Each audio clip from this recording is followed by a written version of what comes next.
Alright everyone, welcome to Brandon at Random Reviews, covering one unsystematically chosen movie at a time. Today the movie is A Bronx Tale, released on October 1st, 1993, based on the Chazz Palminteri play of the same name that premiered in 1989, directed by Robert De Niro. For the cast, we have Chazz Palminteri as Sonny, Robert De Niro as Lorenzo, and Alfonso Fibenucci as Calogero at age 17.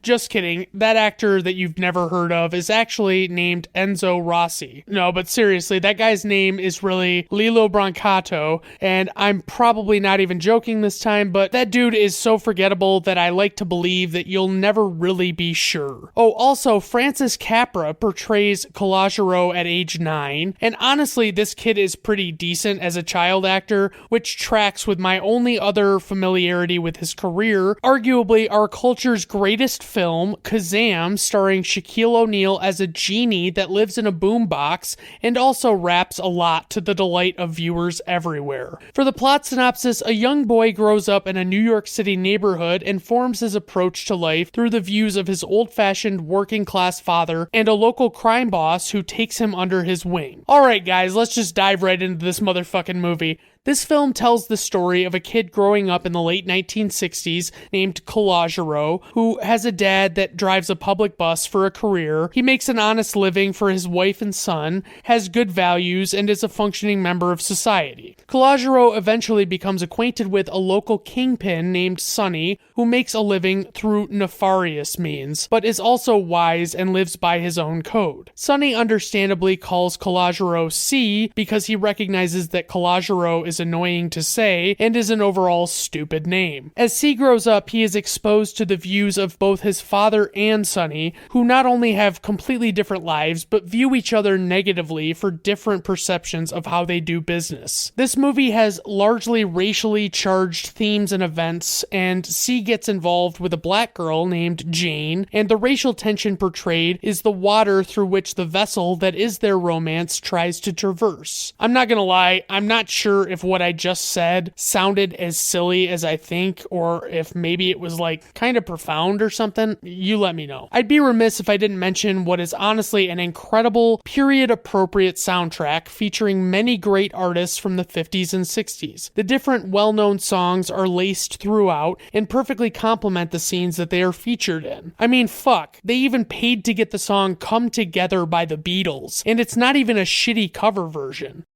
C is faced with a lot of tough moments, choices he has to make based on a combination of his father Lorenzo and his mentor Sonny's life teachings. Alright, on to ratings. IMDb 7.8, Letterboxd 4.0, Rotten Tomato critic score 97%, Rotten Tomato audience score 93%. Personal rating 4.5 out of 5 stars. I truly do love taking the time to revisit this one. It's one of those movies that I feel you could recommend to someone, and even if their taste didn't particularly align with that of this film, they would still likely at least enjoy it and definitely not think that it was like some piece of shit. Obviously, as you might expect, the performances we get from our seasoned lead actors Chazz Palminteri and Robert De Niro are spectacular and honestly quite perfect. I must admit that the rookie actor Gabriel Romeo is nothing special and honestly probably could have been swapped out for almost anyone else, and they could have likely done better, and what might have even made the difference in making this film a more often discussed classic crime drama, but what can you do? I like that we see the different views on life from Sonny and Lorenzo as they differ greatly, but neither is perceived as completely right or completely wrong in any way. Alright everyone, thank you for stopping by. I do appreciate it. Have a good rest of your day. Bye now.